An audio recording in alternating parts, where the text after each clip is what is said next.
صبح پنجم کنفرانس 35 منطقوی سازمان آذوقه و کشاورزی سازمان ملل متحد برای اروپا و آسیای مرکزی در شهر دوشنبه با یک رویداد جالب و خاطرمان آغاز گردید. نمایندگان کشورهای گوناگون جهان، متخصصان ساحه کشاورزی و کارشناسان بین‌المللی توسط 4 عدد اتوبوس از پایتخت مملکت شهر دوشنبه به سمت شهر حصار حرکت کردند.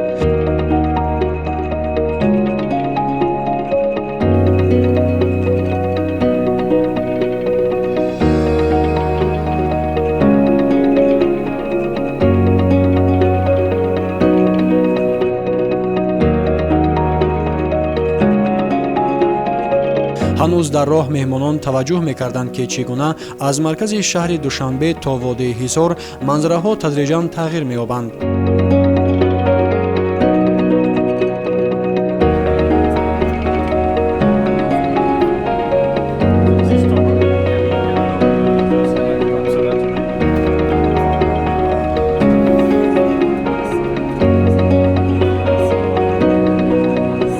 درختان سرسبز و خرم، زمین‌های کارم، باغ‌های نوبنیاد و دهات آباد از دور سیمای یک منطقه کشاورزی رشد یابنده را نشان می‌دادند. برای تاجیکستان این بازدید اهمیت رمزی و کلیدی دارد، زیرا محض توسط چنین سفرها میتوان امکانات‌های واقعی ساحه اگراری و دورنمای رشد سیاحی اگراری را به جهانیان معرفی کرد.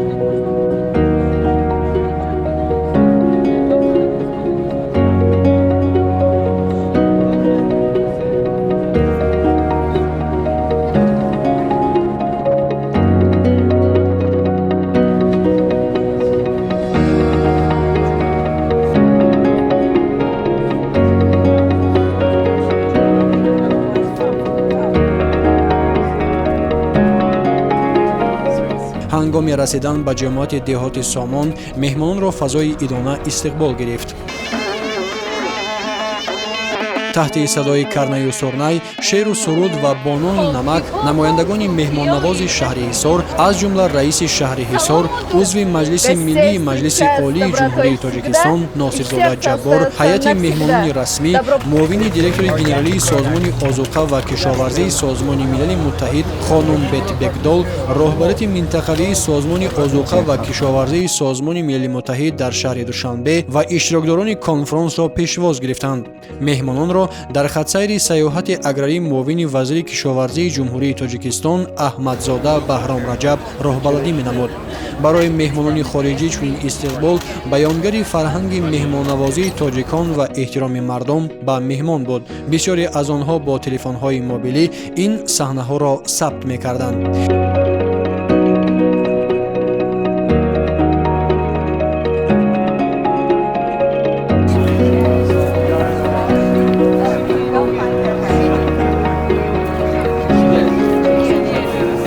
سپس هیئت مهمانان به باغ گیلاس خواجگی دهقانی میوه دهنده گیلاس وارد شدند. در اینجا که 4 هکتار باغ گیلاس موجود است، مهمانان با نوع‌های گوناگون گیلاس شناس شدند.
بسیار بولذت است، واقعا هم. ман намояндаи Испания ҳастам ва ҳоло ин хоҷагиро тамошо карда истодам. Ин манзара ба кишвари ман хеле монанд аст бо муҳити анъанавии кишоварзиаш. Аммо таъми гелос дар ин ҷо фарқ мекунад. Дар ин ҷо гелос хеле ширин аст ва эҳтимол андозаи он низ калонтар бошад. Ростӣ маҳсулоте ки шумо дар ин ҷо парвариш мекунед воқеан хеле босифат аст. Аз рӯи он чизе ки мебинам, дар ин ҷо усулҳои муосири истеҳсол истифода мешаванд, аз ҷумла пӯшиши сабз ё растаниҳои муҳофизатӣ, ки як тадбири хеле устувор ва аз ҷиҳати экологӣ дуруст ба ҳисоб меравад. Ман воқеан ҳайрон шудам. Ҳамчунин мебинам, ки набототи маҳаллӣ ба табиати кишвари ман бисёр монанд аст. Ба назари ман ҳам иқлим ва ҳам навъи махсуси гелоси маҳаллӣ имконият ва иқтидори хеле бузург дорад. Ман аз ин боздид таассуроти хеле хуб гирифтам ва воқеан ҳайратзада шудам. дарахтони гелос ки меваҳояшон аз рӯи ҳаҷм, мазза ва вақти пухтарасӣ аз ҳам фарқ мекарданд, таваҷҷӯҳи махсуси меҳмонро ҷалб намуданд. ҳангоми роҳ гаштан миёни дарахтон, аксарият аз дидани серҳосилии боғҳо ба ҳайрат меомаданд. Барои бисёре аз намояндагони кишварҳои хориҷӣ ҷолиб буд, ки дар минтақаи нисбатан хурди кӯҳдоман чунин иқтидори бузурги истеҳсоли мева мавҷуд аст. Ман роҳбари ҳайати Федератсияи Россия дар иҷлосияи 35-уми конфронси минтақавӣ барои Аврупо ва Осиёи Марказӣ мебошам. Имрӯз мо аз толори бисёр зебо ва муосири конфронс, ки дар он муҳокимаҳо оид ба рушди соҳаи кишоварзӣ дар минтақаи Осиёи Марказӣ ва махсусан Тоҷикистон баргузор гардиданд, берун шуда ба шаҳри Ҳисор омадем. Ҳадафи асосии сафари мо ин аст, ки бо чашми худ бубинем кишоварзии Тоҷикистон имрӯз чӣ гуна аст, чӣ гуна рушд мекунад, ба чӣ натиҷаҳо ноил шудааст ва киҳо дар ин соҳа фаъолият доранд. Мо мехоҳем бевосита бо деҳқонон, бо онҳое ки дар замин меҳнат мекунанд суҳбат кунем, то дарк намоем, ки меҳнати онҳо барои таъмини амнияти озуқаворӣ ва ғизои мардум чӣ қадар муҳим аст. Тоҷикистон кишвари аҷибу дилфиреб мебошад. Дар ин ҷо шумо ҳама чизро пайдо карда метавонед: кӯҳҳо, дарёҳо, кӯлҳо ва шаҳрҳои муосир. Мо имрӯз сафари худро аз боздид аз боғи гелос оғоз кардем ва имконият пайдо намудем, ки гелоси тару тозаро мустақиман аз дарахт бичашем. Ин маҳсулот яке аз навъҳои содиротии кишвар ба шумор меравад ва дар ғанӣ гардидани буҷети давлатӣ саҳм мегузорад. тавре ба мо фаҳмонданд, дар ин боғ 3 навъи гелос парвариш мешавад. Дар миёни онҳо яке аз маъруфтарин навъҳо дар Тоҷикистон дили кабутар мебошад. Вақте ман ин гелосҳоро мустақиман аз дарахт чашидам, фаҳмидам, ки қаблан низ онҳоро дида будам. Дар асл ҳамин гелоси Тоҷикистон аст, ки дар шаҳри Москав фурӯхта мешавад. Гелоси тоҷикӣ аз болаззаттарин гелосҳое мебошад, ки ба Москав ворид мегардад. Дар ҳамаи бозорҳои Москав гелоси Тоҷикистон ҷойгоҳи аввалро дорад. аз ҳамин хотир ба назари ман мардуми шумо ва деҳқонони шумо имкониятҳои бисёр хуб доранд, то соҳаи кишоварзиро боз ҳам рушд диҳанд ва содироти маҳсулотро ба кишварҳои ҳамсоя, аз ҷумла ба Федератсияи Россия бештар намоянд. Сабзавоту меваҳое, ки аз Тоҷикистон ба Россия мераванд, болаззатанд ва арзиши баланд доранд. мо омодаем ин ҳамкориҳоро дар оянда низ густариш диҳем. мувофиқи барномаи мо, мин баъд боз аз чанд хоҷагии дигари кишоварзӣ боздид хоҳем кард. тавре ташкилкунандагон ваъда доданд, мо самтҳои дигари рушди соҳаро низ мебинем ва муайян мекунем, ки дар кадом бахшҳо имкониятҳои нави ҳамкорӣ вуҷуд доранд. аз номи худ мехоҳам пеш аз ҳама ба онҳое муроҷиат кунам, ки дар замин меҳнат мекунанд. меҳнати шумо сангин аст, вале бисёр арзишманд мебошад.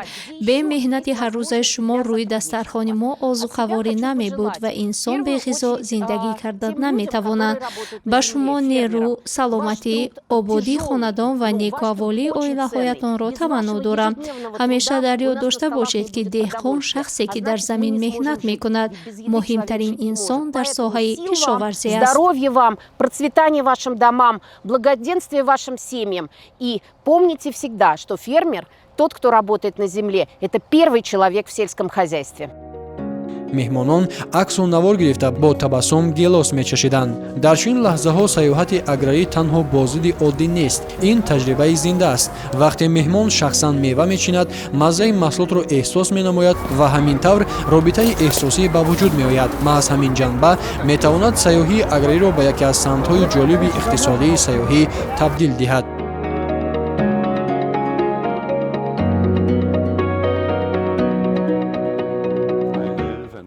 ман дар шаҳр зиндагӣ ва фаъолият мекунам ва намояндаи ҳукумати Дания дар назди Созмони Озуқаворӣ ва Кишоварзии Созмони Милали Муттаҳид мебошам. ҳар ду сол як маротиба Созмони Озуқаворӣ ва Кишоварзии Созмони Милали Муттаҳид дар яке аз кишварҳои узви худ дар минтақаи Аврупо ва Осиёи Марказӣ конфронс баргузор мекунад. имсол ин конфронс дар маротибаи аввал ба таври ҳузурӣ дар Осиёи Марказӣ доир гардид. Тоҷикистон аз Дания хеле дур аст, аммо ин сафар воқеан арзандаи роҳ ва вақт буд, ҳам аз нигоҳи муҳокимаҳое ки мо дар ин ҷо доштем ва ҳам аз назари истиқболу меҳмоннавозии ҳукумати Тоҷикистон ва ҳам аз мардуми тоҷик.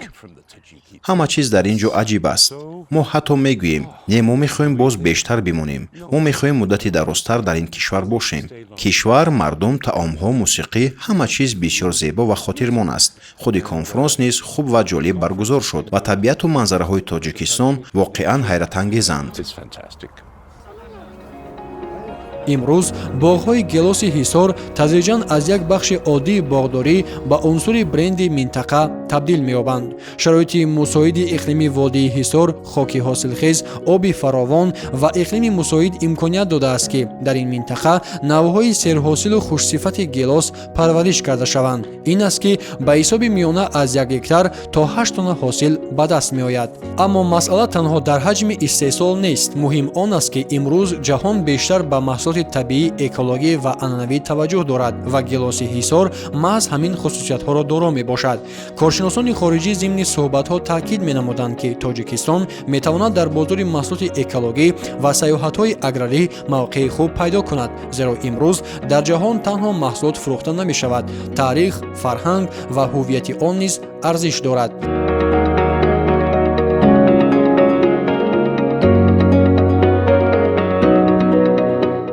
пас аз боздид аз боғи гелос, ҳайати меҳмонон ба самти дараи алмосӣ ҳаракат карданд.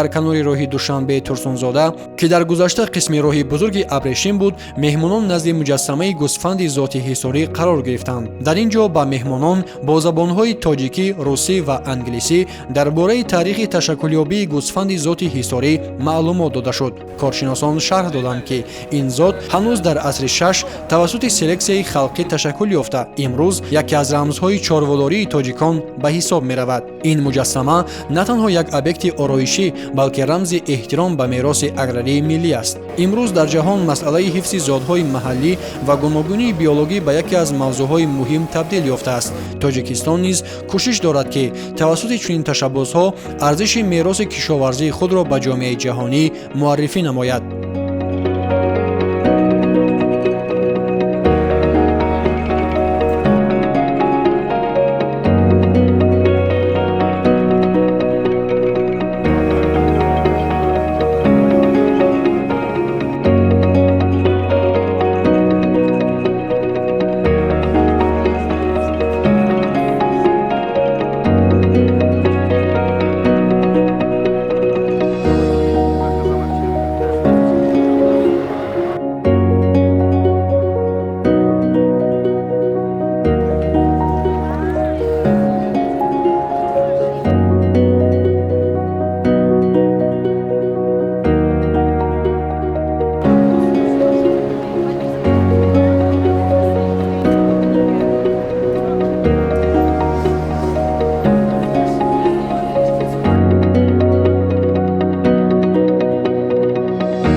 яке аз нуқтаҳои муҳими сафар боздид аз муҷассамае буд ки ба ифтихори ворид гардидани дараи алмосӣ, гӯсфанди зоти ҳисорӣ ва ангури тоифии нави гулобӣ ба низоми мероси кишоварзии Созмони Милали Муттаҳид гузошта шудааст.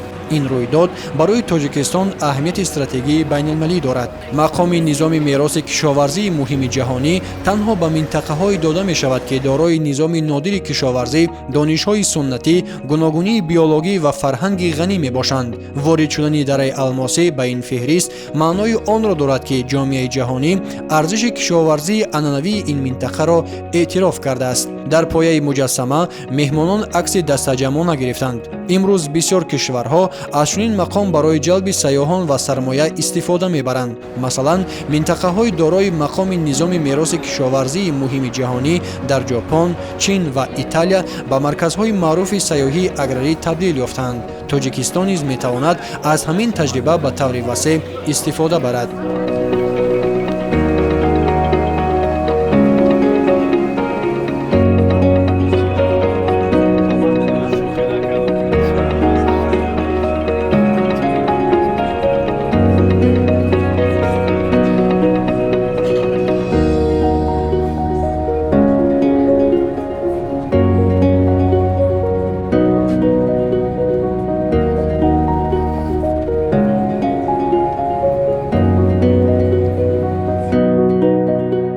марҳалаи навбатии хатсайр боздид аз боғи 25-солагии истиқлолият буд ки зиёда аз 100 гектар масоҳат дорад. дар ин ҷо меҳмононро бо нон ва шарбатҳои табиии мевагӣ истиқбол гирифтанд. махсусан шарбати гелоси шаҳдбор таваҷҷӯҳи меҳмононро ҷалб намуд. ҳангоми гардиш дар боғ коршиносони соҳаи кишоварзӣ бо ҳам табодули таҷриба карданд. масъалаҳои истифодаи технологияҳои обёрӣ, мутобиқшавӣ ба тағйирёбии иқлим, нигаҳдории маҳсулот ва рушди содирот мавриди баррасӣ қарор гирифтанд.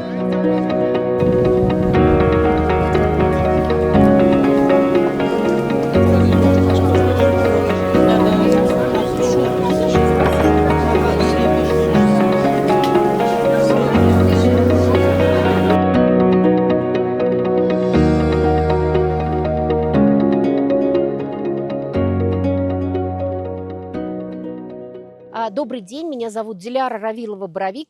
имрӯз мо на дар толори ҷаласаҳо, балки дар миёни хоҷагиҳои кишоварзӣ ва фермерӣ қарор дорем. мизбонони меҳмоннавози тоҷик барои мо сафар ба хоҷагиҳои кишоварзию деҳқониро ташкил карданд. аммо ҳоло ман мехоҳам на дар бораи худи конфронс, балки дар бораи ин кишвари хеле зебо сухан кунам.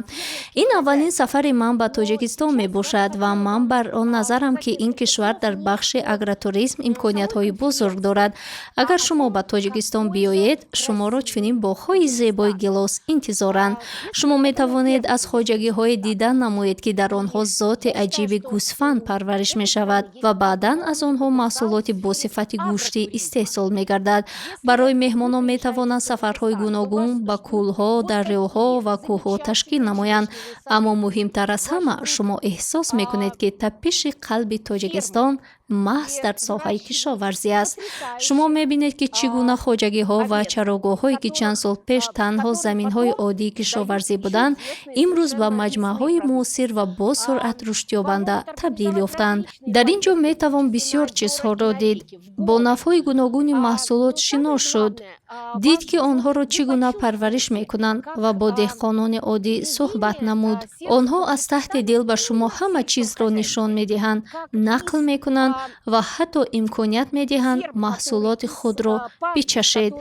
ин кишвар воқеан аҷиб аст. кишвари дорои имкониятҳои бузург ва иқтидори азими агросаёҳӣ. ва агар шумо чунин имконият дошта бошед, ҳатман ба Тоҷикистон биёед. дар ин ҷо шуморо истиқболи гарму самимӣ, таомҳои болаззат ва марғзорҳои васеъву зебо интизоранд ки метавонед аз онҳо дидан кунед, акс гиред ва бо мардум суҳбат намоед. агар дар бораи он сухан гӯям ки барои рушди рушди боз ҳам беҳтари агротуризм дар тоҷикистон чӣ бояд кард? Ба назари ман пеш аз ҳама бояд имкониятҳои табииро бо инфраструктури муосир пайваст намуд. хуб мешуд агар дар ҳар чунин хоҷагӣ ҳатман меҳмонхона ё хонаи меҳмонон вуҷуд дошта бошад, то сайёҳон танҳо барои чанд соат аз шаҳр наоянд, балки имконият дошта бошанд шабро ҳамин ҷо рӯз кунанд, шом бихӯранд, зиндагии деҳотро эҳсос намоянд ва аз ҳавои тозаи табиат баҳра баранд, на ин ки фавран ба шаҳр ва меҳмонхона баргарданд. Ба назари ман пешниҳоди хизматрасонӣ барои омода кардани наворҳои кӯтоҳи хотиравӣ ба ҳар як сайёҳ низ бисёр муҳим аст. шумо мутахассисони хуб доред, ки аз технологияҳои муосири рақамӣ, дронҳо ва камераҳои рақамӣ истифода мебаранд. ин имконият вуҷуд дорад, ки сайёҳ на танҳо як рӯз ин зебоиро бубинад, балки порчае аз онро ҳамчун хотира бо худ барад. ман аниқ медонам, ки дар тоҷикистон аспҳо низ ҳастанд. ин барои одамони шаҳрӣ, махсусан барои кӯдакон, муошират бо ҳайвонот, бо аспҳо, гӯсфандон ва муҳити деҳот бисёр ҷолиб аст. кӯдакон ширро танҳо дар мағоза мебинанд, аммо намедонанд он аз куҷо меояд. барои ҳамин махсусан барои оилаҳое ки фарзанд доранд бисёр муҳим аст, ки ба чунин ҷойҳо биёянд, шабгузаронӣ кунанд, зиндагии воқеии деҳотро бинанд ва баъд он навори хотиравиро дар шаҳр тамошо кунанд, ба дӯстонашон нишон диҳанд ва бигӯянд ман дар он ҷо будам ва ҳамин тавр дигаронро низ ба Тоҷикистон даъват намоянд. ин метавонад такони иловагӣ барои рушди агротуризм гардад ва албатта тарғибот. Тоҷикистонро бештар муаррифӣ намоед, на танҳо дар дохили кишвар ё миёни давлатҳои ҳамсоя, балки инчунин барои кишварҳои Аврупо. дар Аврупо чунин зебоӣ ва чунин табиати нотакрор кам аст. аз ҳамин рӯ ман мутмаинам, ки аз кишварҳои аврупоӣ бисёр нафарон хоҳиши дидани Тоҷикистонро бо чашми худ хоҳанд дошт. Очень важно, это даст импульс дополнительный. инҷо муовини директори генералии созмони озуқа ва кишоварзии созмони милали муттаҳид хонум Бет Бекдол ҳатто шахсан ба нардбон баромада аз дарахт гелос чид. ин лаҳза зуд ба маркази таваҷҷӯҳи аксбардорон ва васоити ахбори омма табдил ёфт. меҳмонон аксунавор гирифта бо табассум гелос мечашиданд. дар ҳамин ҷо масъалаи рушди сайёҳии аграрӣ низ матраҳ гардид. коршиносон пешниҳод карданд, ки Тоҷикистон метавонад хатсайрҳои махсуси чидани мева, рӯзе бо деҳқон, таҷрибаи боғдорӣ ва таомҳои анъанавӣ ташкил намояд. ин таҷриба имрӯз дар бисёр кишварҳои ҷаҳон даромади бузург меорад. маслан дар Италия ва Фаронса ҳазорҳо нафар сайёҳ танҳо барои иштирок дар ҷамъоварии ангур ё истеҳсоли панир ба деҳот мераванд. Тоҷикистон низ метавонад чунин таҷрибаро мутобиқ намояд.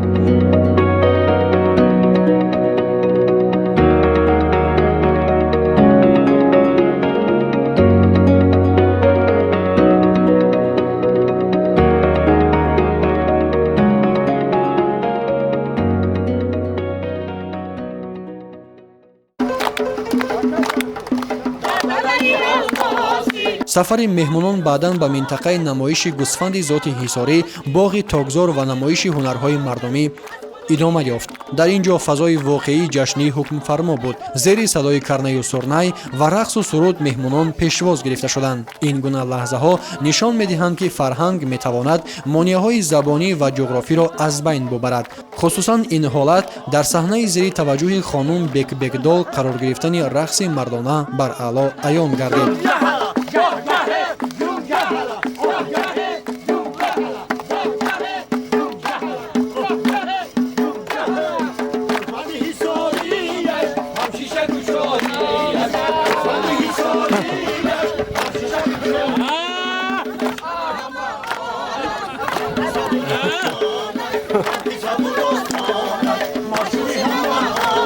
дар намоишгоҳ намунаҳои беҳтарини гӯсфанди зоти ҳисорӣ ба намоиш гузошта шуданд. ба меҳмонон дар бораи вазни зиёд, мутобиқшавӣ ба иқлими минтақа ва аҳамияти иқтисодии ин зот маълумот дода шуд. имрӯз гӯсфанди зоти ҳисорӣ танҳо як зоти чорвон нест, он бахше аз таҷрибаи нодири кишовардии Тоҷикистон маҳсуб меёбад.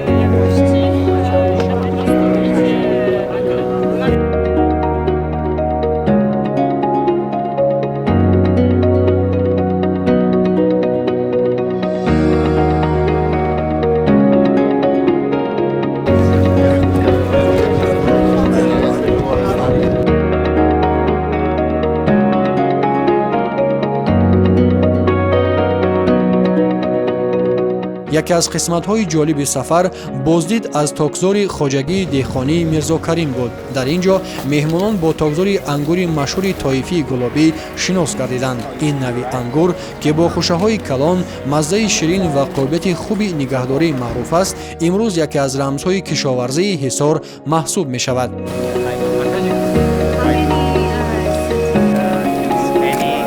Fertilizers, they don't even want.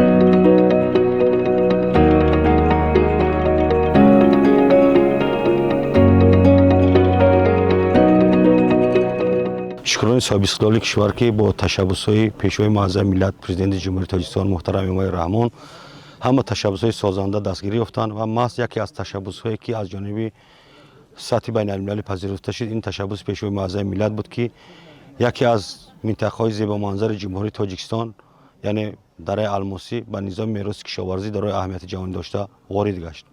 ва маҳз ба шарофати ин сиёсати хиратмандона имрӯз дари ҷумҳурии Тоҷикистон боз аст ва меҳмонони зиёд ба ҷумҳурии мо ташриф меоранд. бибинед ки дар доираи баргузории конфронси 35-ми созмони озуқаворӣ ва кишоварзӣ созмони милали муттаҳид яъне доир гарда истодааст, дар ҷумҳурӣ доир гарда, яъне аз 11 то 15 май имрӯз дар шаҳри Ҳисор дар мавзее ки ба низоми мероси кишоварзӣ дарои аҳамияти ҷаҳонӣ дошта ворид гаштааст, меҳмонон ташриф оварданд ва ба хотири меҳмонон барои дидан намудан аз яъне боғзорҳое ки дар ин низом ворид гардидааст, яъне ангури тоифии гулобӣ, дар баробари гӯсфанди зоти Ҳисорӣ. ба ин мақсадам ба хотири ташрифи меҳмонон имрӯз намоиши маҳсулотҳои кишоварзӣ, намоиши гӯсфанди зоти Ҳисорӣ ва намоиши он маҳсулотҳое ки аз ангури тоифии гулобӣ омода карда мешавад, пешкаши меҳмонон ин чорабинӣ карда шуд.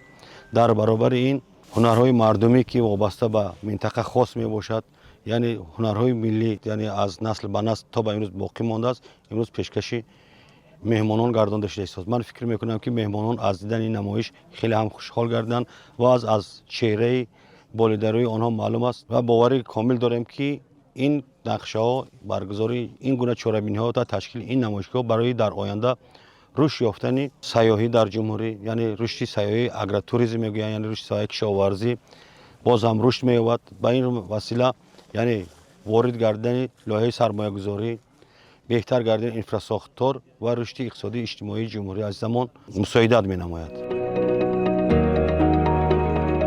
коршиносон ба меҳмонон хусусияти ҷолиби токпарварии маҳаллиро шарҳ доданд. парвариши ангур бе истифодаи сутун ва конструксияҳои металлӣ. токҳо озодона рӯи замин ё унсурҳои табиӣ паҳн мешаванд. ин унсури суннатӣ на танҳо арзиши иқтисодӣ дорад, балки ба нигаҳдории намии хок ва муҳофизати растанӣ аз гармии зиёд мусоидат мекунад. маҳз ҳамин гуна унсурҳо метавонанд асоси рушди сайёҳати этнографӣ ва аграрӣ гарданд, зеро сайёҳи муосир бештар мехоҳад на танҳо манзараро бубинад, балки тарзи зиндагии мардумро низ эҳсос кунад. Сегодня у нас последний день. имрӯз рӯзи охирини ҳузури мост. ман ҳамчун намояндаи ҳайати ҷомеаи шаҳрвандӣ омадаам. созмонҳои ҷомеаи шаҳрвандӣ низ дар конфронси минтақавӣ ки имсол дар кишвари зебои Тоҷикистон баргузор гардид, иштироки ҷудогона доштанд ва мо аз ин бисёр хушҳолем. мо чунин мешуморем ки баргузории чунин як конфронси муҳим дар минтақаи мо қадами бисёр муҳим мебошад. ҳама чорабиниҳо дар сатҳи хеле баланд баргузор шуданд. имрӯз рӯзи охирони конфронс аст ва ман ҳам бо ҳамроҳии ҳамкоронам бисёр хушҳол шудем ки аз шаҳр берун омадем ва имконият пайдо кардем Тоҷикистонро аз наздик бубинем. мо мехостем Тоҷикистонро ҳамон гуна ки воқеан ҳаст тамошо кунем. зиндагии мардум, муҳити деҳот ва фаъолияти кишоварзонро. ҳама чиз воқеан олӣ аст. мо дар ҳайрату ҳаяҷон қарор дорем. боғҳои гелос аз ҳамаш чашидем, сер шудем ва воқеан лаззат бурдем. бисёр аҷиб ва хотирмон аст. барои ҳама дидани зоти гӯсфанди ҳисорӣ хеле ҷолиб буд. ҳамчунин таваҷҷӯҳи зиёд ба ангурпарварӣ зоҳир гардид. ҳама мехостанд бидонанд ки кадом навъҳои ангур парвариш мешаванд, маҳсулот ба куҷо содир мегардад ва вазъи содирот чӣ гуна аст. яъне аён буд ки иштирокчиён воқеан таваҷҷӯҳ доранд. вале аз ҳама муҳимаш, ҳамаи мо бисёр хушҳол шудем ки бо деҳқонон вохӯрдем, бо ҳамон одамоне ки воқеан пушти он масъалаҳо ва корҳои масъалаҳои муҳиме қарор доранд, ки мо онҳоро дар толори конфронс муҳокима мекардем. Агар дар бораи таъссуроти умумии ман аз конфронс ва сафари аграрии имрӯза пурсед, фикр мекунам бисёриҳо бо ман ҳам фикр мешаванд, ки конфронси имсола дар сатҳи махсусан баланд баргузор гардид. Ба назари ман ҳамаи кишварҳо аз меҳмоннавозии Осиёи марказӣ ба ваҷд омаданд. Ростӣ фикр намекунам конфронсҳои минтақавӣ то имрӯз дар чунин сатҳи баланд ва бо чунин меҳмоннавозӣ баргузор шуда бошанд. Как внутри страны, так и на экспорт.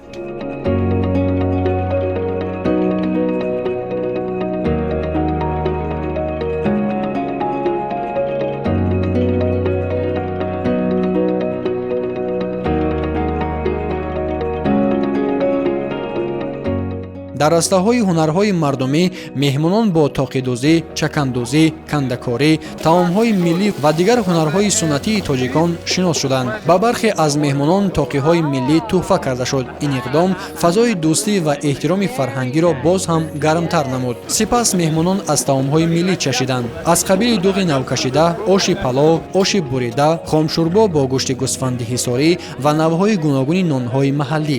Маҳз ҳамин омезиши кишоварзӣ, меҳмондорӣ ва фарҳанг метавонад асоси хатсайрҳои пуриқтидори сайёҳӣ гардад. Дар идомаи чорабинӣ нахуст раиси шаҳри Ҳисор Носирзода Ҷаббор суханронӣ намуда таъкид намуд, ки ворид гардидани гӯсфанди зоти ҳисорӣ ва ангури навъи тоифӣ ба низоми мероси кишоварзии ҷаҳонӣ барои Тоҷикистон дастоварди муҳим мебошад. Сипас хонум Бетбекдол суханронӣ карда аз рушди соҳаи кишоварзӣ ва талошҳои Тоҷикистон барои ҳифзи мероси аграрӣ изҳори қаноатмандӣ намуд. Кишоварзӣ бояд на танҳо воситаи истеҳсол, балки омили ҳифзи фарҳанг, табиат ва рушди устувор бошад.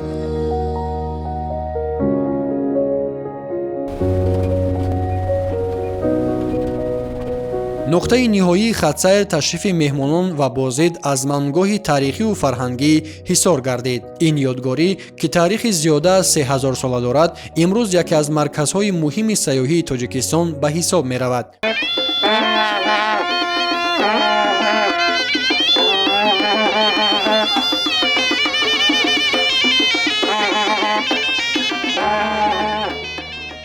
меҳмонон аз дарвозаи қалъа гузашта бо таърихи минтақа ва дӯконҳои ҳунарҳои мардумӣ шинос гардида барои худ имкон пайдо карданд, ки армуғон гиранд. Барои бисёре аз меҳмонон ҳайратовар буд, ки дар масофаи ҳамагӣ чанд километр аз пойтахт чунин мероси бузурги таърихӣ ҳифз шудааст. Қалъаи Ҳисор дар ин хатсайр нақши махсус дошт, зеро он нишон медод, ки саёҳати аграрӣ танҳо бо боғу тогзор маҳдуд намешавад. Он метавонад бо таърих, фарҳанг ва ҳунарҳои мардумӣ пайванд гардад. Аввалан, кишвар дорои табиати рангоранг ва иқлими гуногун мебошад. Ин имкон медиҳад, ки навъҳои зиёди маҳсулоти кишоварзӣ парвариш карда шаванд. Дуюм, анъанаҳои қадимаи боғдорӣ, чорводорӣ ва ҳунарҳои мардумӣ ҳанӯз ҳам нигоҳ дошта шуданд. Сеюм, меҳмоннавозии мардум метавонад яке аз бартариҳои асосии рақобатпазири Тоҷикистон гардад. Ҳамин тавр, сафари меҳмонони конфронси 35-уми минтақавии Созмони Озуқа ва кишоварзии Созмони Милали Муттаҳид ба шаҳри Ҳисор танҳо якчорабинии дипломатӣ набуда, намоиши воқеии имкониятҳои Тоҷикистон гардид. Маҳз чунин ҳамгироӣ метавонад Тоҷикистонро дар харитаи нави сайёҳии минтақа ҷойгоҳи махсус диҳад. Вақте меҳмонон бо як ҷаҳон таъссурот ба Душанбе бармегаштанд, эҳсос мешуд, ки ин сафар на танҳо боздид, балки шиносоӣ бо рӯҳи воқеии Тоҷикистон буд. Кишваре, ки дар он табиат, меҳнат, фарҳанг ва таърих дар як хатсайр ба ҳам мепайванданд.